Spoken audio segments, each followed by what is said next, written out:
Most people believe that growing your own food is the ultimate insurance policy against grocery store shortages.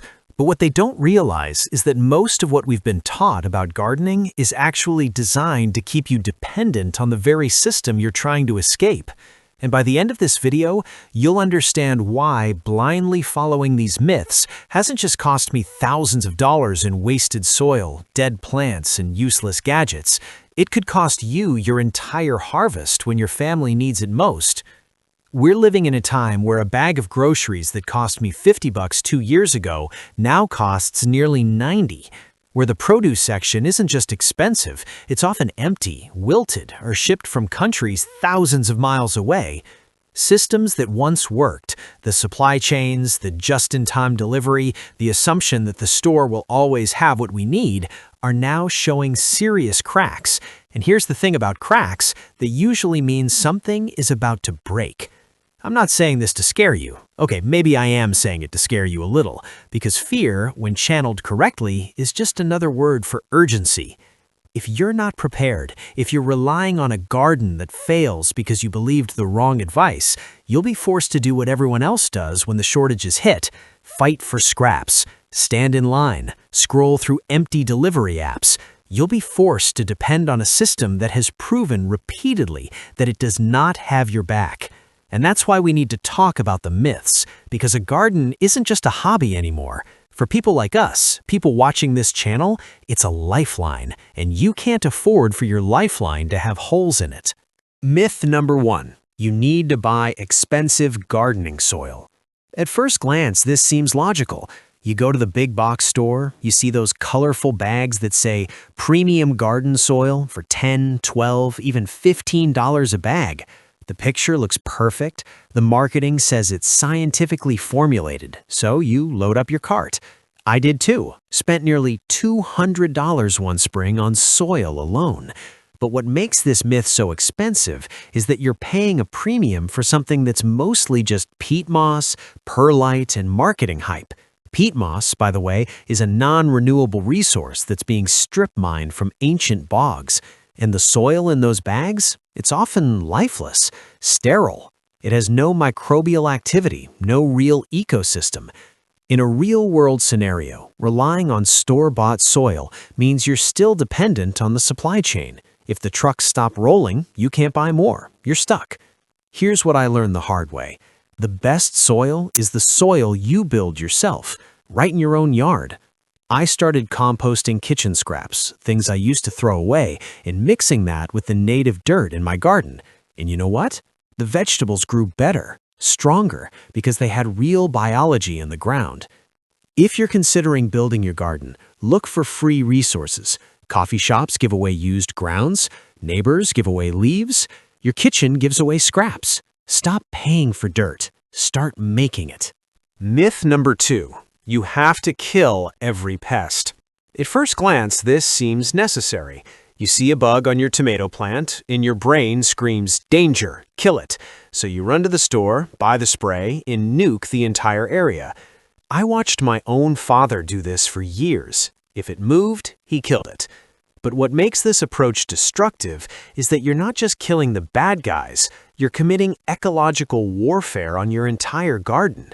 Those sprays don't discriminate. They kill the ladybugs, the lacewings, the parasitic wasps that would have controlled your pest problem naturally. And then what happens? The pests come back stronger because you've eliminated their predators. You're trapped in a chemical cycle that costs money and poisons your food. In a real-world scenario, if shortages hit and you can't buy those sprays, your garden gets devoured because you never let nature build its own defenses. Here's what works. Tolerate some damage. I know that sounds crazy, but if you see a few aphids, wait. Watch. Within days, the predators will show up. The ecosystem balances itself. If you're considering pest control, look for the good guys first. Learn what a ladybug larva looks like. They look like tiny little alligators, and they eat hundreds of aphids a day. Let them work for you. It's free. Myth number 3. Bigger plants need bigger pots. At first glance, this seems kind and generous. You're giving the roots room to grow. You buy that beautiful tomato transplant and you put it in a giant 20-gallon pot because you want it to have space. You imagine massive roots, massive plant, massive harvest. But what makes this actually harmful is something called overpotting. When a small plant sits in a huge volume of soil, that soil stays wet for too long. The roots can't drink it all. They sit in moisture. They rot. The plant gets sick. It gets yellow. It stalls. And you're left wondering why your big investment isn't growing. In a real-world scenario, this wastes time. And in a crisis, time is food. A stalled plant is a plant that isn't producing. Here's the practical fix. Pot size should match root size. Move up gradually. Start in a small cup. When roots fill that, go to a 1-gallon pot, then a 3-gallon, then a 5. Each time, the plant explodes with growth because it has exactly what it needs, not too much. If you're considering containers, look for roots peeking out the bottom. That's your sign to size up. Myth number 4. You need to fertilize constantly. At first glance, this seems like good parenting. Feed your kids, feed your plants. The garden center has entire aisles of bottles, blue, pink, green, each promising bigger tomatoes, more cucumbers, faster growth. And we buy them, we dump them on. We want to give our plants every advantage. But what makes this counterproductive is that synthetic fertilizers are like junk food for plants. They provide a quick hit of nitrogen, sure. The leaves get big and green immediately, but that growth is soft, weak. It attracts pests, and meanwhile, the synthetic salts are killing the soil life, the mycorrhizal fungi, the bacteria that actually deliver nutrients to plants in a sustainable way. In a real-world scenario, if you can't afford or access fertilizer during a shortage, your plants crash. They've become dependent on the bottle. Here's what I do now. I barely fertilize at all. Instead, I top dress with compost. Just an inch of good homemade compost twice a year. The worms do the work. The soil life does the work. The plants eat when they're hungry, naturally. If you're considering fertilizer, look for organic, slow-release options. Better yet, make your own compost. It's the gift that keeps giving. Myth number 5. You need a big yard to grow food. At first glance, this seems like a real barrier. You look at those homesteading channels with acres of land and you think, well, I can't do that. I live in an apartment. I have a tiny yard. I'm renting. But what makes this myth so damaging is that it convinces people to not even try.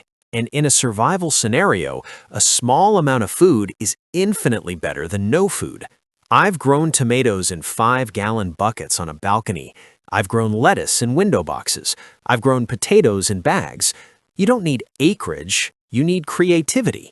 In a real-world scenario, even a few square feet of growing space can supplement your meals, stretch your groceries, and give you fresh nutrition when the store has nothing. Here's the truth.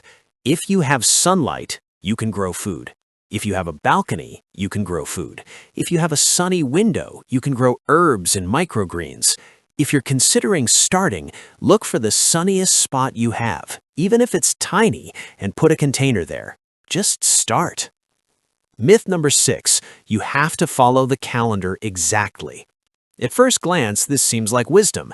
The seed packet says, plant after last frost. The almanac says, plant in April. And we wait. We watch the calendar. We miss windows. But what makes this rigid thinking dangerous is that nature doesn't read calendars. Weather patterns shift. Microclimates exist. I've planted tomatoes in June and harvested into November. I've planted lettuce in September and eaten it all winter under row cover.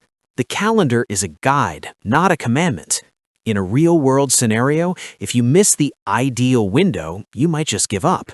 And giving up means no food. Here's what I've learned. Experiment. Plant something 2 weeks early under protection. Plant something 2 weeks late. See what happens. You'll learn more from your specific yard than any book can teach you. If you're considering timing, look at your soil temperature, not the date. Use a cheap thermometer. Let the earth tell you when it's ready. Myth number 7. Gardening saves you money immediately. At first glance, this seems like the whole point. You grow food, you stop buying food, you save money. Simple. But what makes this myth painful is that it's not true at first. I spent hundreds of dollars my first year on tools I didn't need, soil I could have made, pots I could have reused, and seeds I never planted. If I'd calculated my cost per tomato, I would have cried. Each one probably cost me 20 bucks.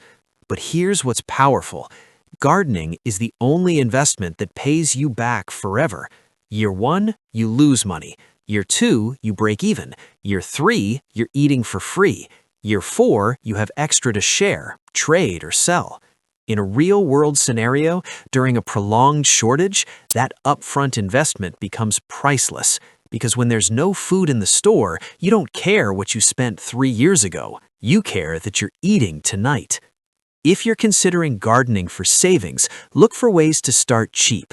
Reuse containers, save seeds, trade with neighbors, make your own soil. The money comes later. The security comes now.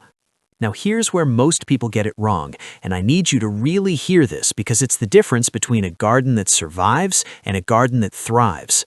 Most people think that gardening success comes from buying the right products, the right soil, the right fertilizer, the right sprays, the right tools. They think if they just spend enough money, they can buy their way to food security. But the truth is, the best gardeners I know aren't the ones with the most expensive equipment. They're the ones who understand that gardening is a relationship. It's you and the soil. It's you and the weather. It's you and the bugs. You can't buy your way out of learning. You can't purchase experience. And in a real crisis, when the stores are empty and the internet is down, all those fancy products won't help you. But the knowledge in your head, the calluses on your hands, the relationship you've built with your little piece of land, that's what feeds you. So let's keep going because we've got 5 more myths to bust, and these next ones are the real money wasters. Look, I want to be really clear about something. This video isn't about panic. I'm not here to tell you that the world is ending tomorrow and you need to dig a bunker and hoard seeds. That's not who I am, and that's not what this channel is about. This is about positioning.